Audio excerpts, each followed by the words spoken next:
அனைவருக்கும் அன்பான வணக்கம். மை தமிழுக்காக நான் உங்கள் சக்திவேல். இன்னைக்கு நம்ம இந்த அரங்கத்துக்குள்ள நேர்காணலுக்கு வந்திருக்கவர் அகில பாரத சாதுகள் கூட்டமைப்புடைய தலைவர் திரு வெள்ளிங்கிரி சாமி அவர்கள் இங்க இருக்காரு. இவரை பத்தி சொல்லணும்னா இவங்க தேனி, மதுரை, திண்டுக்கல், திருப்பூர், கோவை, நீலகிரி போன்ற பகுதியிலெல்லாம் சாதுக்களுக்குன்னு ஒரு அமைப்பு ஏற்படுத்தி அந்த சாதுகளுக்கு மடங்கள் அமைச்சு சாதுக்களை ஒன்றிணைச்சு வழிபடுத்தி போயிட்டு இருக்காரு. இன்னைக்கு ஆன்மீக சார்ந்த சில கேள்விகள் அவர்கிட்ட பலது இருக்குது. அதான் கேட்க. ஐயா வணக்கம். ஐயா வணக்கம்.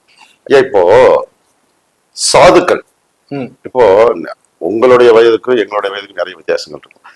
சாதுக்கள்னா ஃபர்ஸ்ட் என்ன? சாதுக்கள்னா அவங்களுடைய வழிபாடு முறைகள் எப்படி இருக்கும், அவங்களுடைய வாழ்வாதார முறை எப்படி இருக்கும், சாதுக்களுடைய முழு விளக்கம் என்ன? சாது என்பவர் எல்லா நிலையிலும் கடந்து போனவர். அவருக்கு எந்த இது குடும்பமோ குழந்தைகளோ எதை பற்றியும் அவர் கவலைப்பட மாட்டார். ஏன் கவலைப்பட மாட்டாருன்னு இறைவனுக்கு தன்னை சார்ந்து தன்னை ஒப்படைத்துக்கிறாங்க. அந்த ஒப்படைத்துக்கிறதுனால இங்கு சாதுக்களாக நாம் இருக்கக்கூடியவர்கள் சாது வழிபாட்டிலே மீண்டும் மேற்கொள்வதற்காக நாங்க இந்த சாதுக்கள் அப்படிங்கிறதுக்காக அந்த வழிபாட்டை துவக்குகின்றோம். இதுல சாதுக்கள் அப்படி சொன்னோம்னா இப்போ நம்ம திருமுறை வாசிப்பவர்களும் சாதுக்கள் தான்.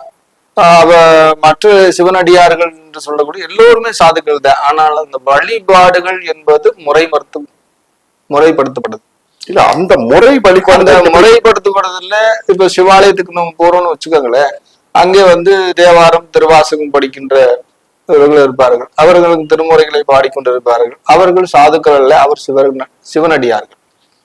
சாது என்பவர் வெளியில இருப்பார்.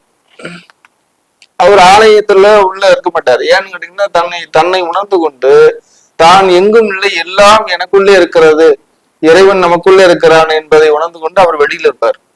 இவர்கள் உள்ளே தேடிட்டு இருப்பாங்க. அப்ப அந்த இடத்துல பாத்தீங்கன்னா சாதுக்கள் இங்க நம்ம வெளியே இருக்கும் போது இவர்கள் அந்த நாட்டத்தை இறைவனிடத்திலே சேர்வதற்காக சித்த வழிபாட்டிலே மேற்கொள்வார்கள். சித்த வழிபாடுகளை மேற்கொள்ளும் போது எந்த விதமான நிலைப்பாடும் இல்லாமல் தன்னுடைய குடும்பமோ குழந்தைகளோ எதை பற்றும் சமுதாய சிந்தனையோ எதுவுமே இல்லாமல் தன் நிலை மறந்து தான் இறைவனிடத்தில் சேருவது சாதுக்கள். சாதுக்களா இருந்துதான் சித்தர்களா மாறுவாங்களா? இல்ல சித்தர்கள் வேறு சாதுகள் வேறு? இல்ல, சாதுக்கள் சித்தர்கள் தான், ரெண்டும் ஒண்ணுதான். ஏன்னு கேட்டீங்கன்னா இப்போ காடு மலைகளை தேடி ஓடியவர்கள் எல்லாம் சித்தர்கள். காரணம் மனிதர்களுக்கே அப்பாற்பட்டவர்கள். மனித நிலையே வேண்டாம் என்கின்ற மனிதர்களை பார்த்தால் அவர்களுக்கு தொண்டு செய்ய வேண்டும் என்கின்ற நிலையில் இல்லாமல் அவர் குகைக்குள் சென்று 200 ஆண்டுகள் 300 ஆண்டுகள் தன்னுடைய நிலைகளை மாற்றிக்கொண்டு இங்கிருந்து இந்த உடலை விட்டு மீண்டும் வேறொரு இடத்து உடலில சேர்ந்து கொண்டு மீண்டும் அதே இடத்தில் தன்னிலை உயர்த்தி கொண்டு இருப்பவர்கள் சித்தர்கள். அது இல்லாமல் அதற்காக வழிபாடுகளை துவக்குகின்றவர்கள் தான் சாதுக்கள். ஏன் இந்த சாதுக்கள் மட்டும் இப்படி ரெண்டு பக்கம் இருக்கிறாங்க? இப்ப நம்ம சிவனடியார்களுக்கும் இருக்கிறாங்க, இந்த பக்கம் இருக்கிறாங்க அப்படின்னு சொன்னா அவர்கள் இருப்பதற்கு அங்கிருந்து செம்மைப்படுத்தப்பட்டு இங்கே நிலைநிறுத்தப்படுகிறார்கள். அங்கே சிவனடியார்களாக இருந்து கொண்டு தன் நிலை உயர்ந்து தான் எல்லாம் கற்றறிந்த பிறகு இறைவனிடத்திலே சரணாகதி அடைகின்ற பொழுது மட்டும்தான் அங்கிருந்து இங்கே சாதுவாக மாறுகின்றார்கள். ஏன் என்று கேட்டால் எல்லா நிலைகளும் திறந்து விடுகிறார்கள். எதுவும் நம் இடத்தில் இல்லை, நாம் எதையும் சாதிக்க போவதில்லை, இறைவனிடத்தில் போய் சேர்ந்தால் போதும் என்கின்ற நிலை வரும்போது அவர்கள் மௌனத்தை நிற்கின்றார்கள். அவர்களே சாதுக்கள். ஓகே, இப்போ நீங்க சாதுக்களுடைய ஒரு கூட்டமைப்புடைய தலைவரா இருக்கீங்க. இது நீங்க எப்படி சாதுக்களா மாறினீங்க? உங்களுக்கு இது எந்த வயதுல இது ஆரம்பிக்கப்பட்டது? இது எந்த வயதுல நீங்க சாதுக்களாக முடிவெடுத்தீங்க? 1900 கிட்டத்தட்ட பார்த்தீங்கன்னா 79 இருந்து நம்ம தொடர்ந்து அங்கே அந்த விநாயகர் கோயில்ல பூசை பண்ணி வழிபாடுகளை சிறு குழந்தைகளா இருக்கின்ற பொழுது அதுக்கான வழிகாலை தேடி போறோம். 89, 84, 83 நான் அந்த திருமுறைகளை பாடுவதற்கான வாய்ப்பு அங்க தேடப்படுறேன். நமச்சிவாய என்கின்ற மந்திரத்தை உச்சரிக்க தேடப்படுறேன். அப்போ வெள்ளிங்கிரி மலைக்கு என்னுடைய தகப்பனார் என்னை அழைச்சிக்கிட்டு அங்க மேல போறார். போய் அங்க அந்த வழிபாடுகளும் நடக்கின்றது. அந்த மலைகளை பார்த்த ஒன்று பிரமிப்பை ஏற்படுத்துகிறது. அங்கே நாம் ஏன் இருக்கக்கூடாது என்கின்ற நிலை வரும்போது படிப்பை எனக்கு ஒரு தடையாக இருந்தது. சரி, படிப்பை முடித்துக்கொண்டு மீண்டும் நமது ஆன்மீக பயணத்தை மேற்கொள்வோம் என்பதற்காக தன்னுடைய தாய் தந்தையினுடைய நிகழ்வுகளை நடத்தி கொடுப்பதற்காக நான் படித்தேன். படித்து முடித்து மீண்டும் இந்த நிலைக்கு பயணம் பண்றேன். அந்த முடிவு எடுக்கும் போது உங்களுக்கு என்ன வயசு? எனக்கு 26. 26 வயசு. அந்த அப்போ உங்களுக்கு திருமணம் இல்லையா? அப்ப திருமணம் இல்லை. அதுக்கு பிறகு திருமணம் நடந்தது? திருமணம் ஆயிடுச்சு.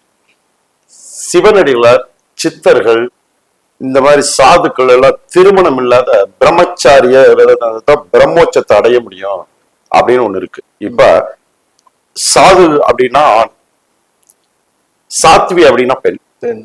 இந்த மாதிரி அவங்களுடைய பிரம்ம வழிபாடுகளும் இறைப்புரை மறை வழிபாடுகளும் சித்தர் வழிபாடுகளையும் சிவனை வழிபடும் போதுதான் அவங்க சாதுக்களா மாறுறாங்க. அப்ப இது எந்த உங்களுக்கு வந்து திருமணம் ஆகிறது, குடும்ப இல்லற வாழ்க்கை நடந்திருக்கிறது, உங்களுக்கு குழந்தைகள் கூட இருக்கலாம்.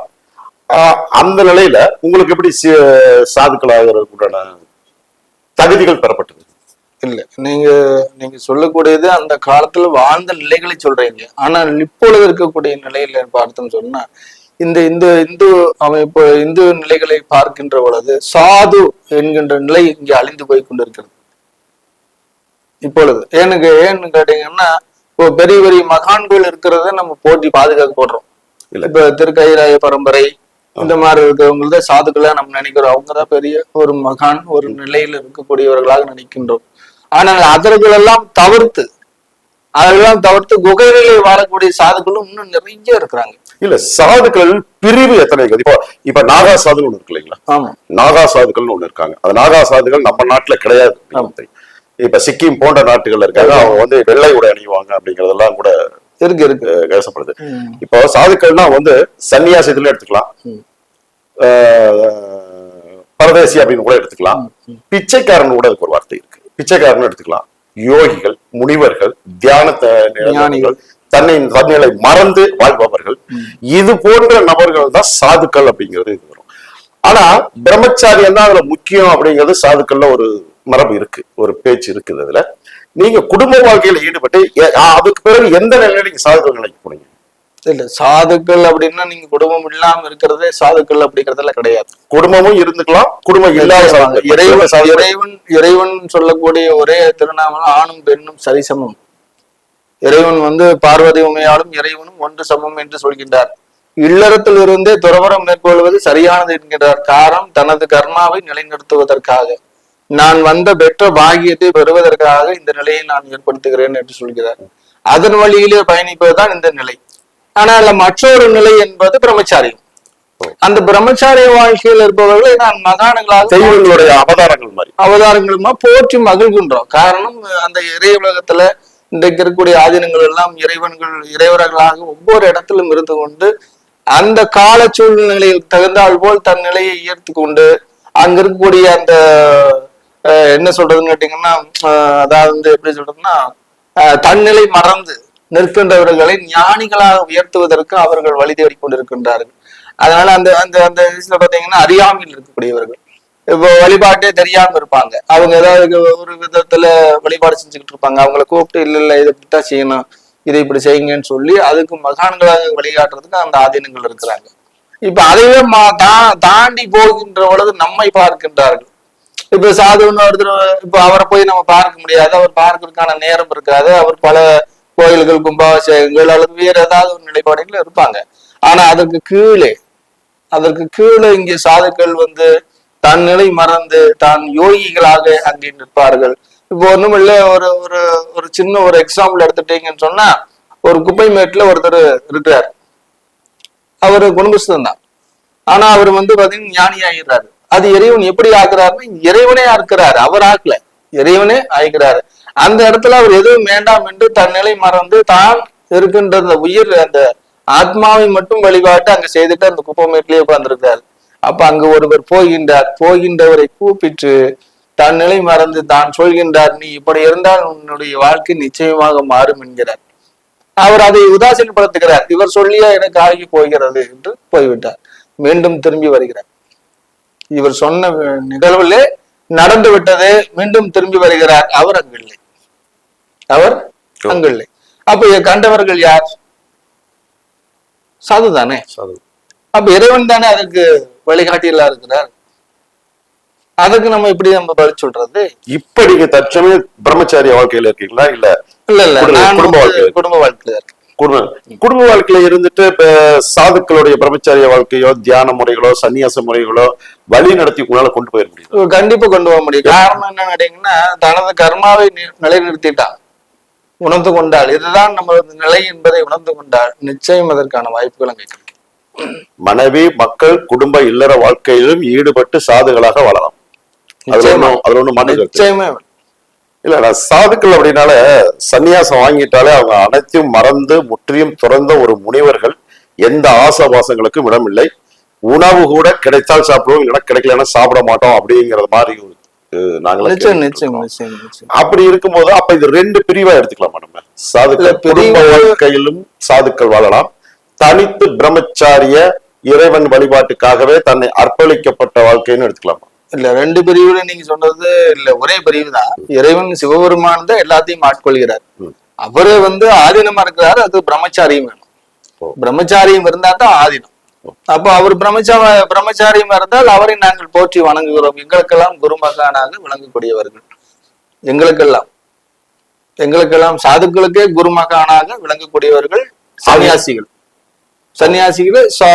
ஆதீனங்கள். இப்ப ஆதீனங்களும் சாதுக்கள் கணக்குல வருவாங்க. ஆனா ஆதீனங்கள் கைலாய பரம்பரை அப்படிங்கும் போது அதுக்கான நிலை மாறி போயிடும்.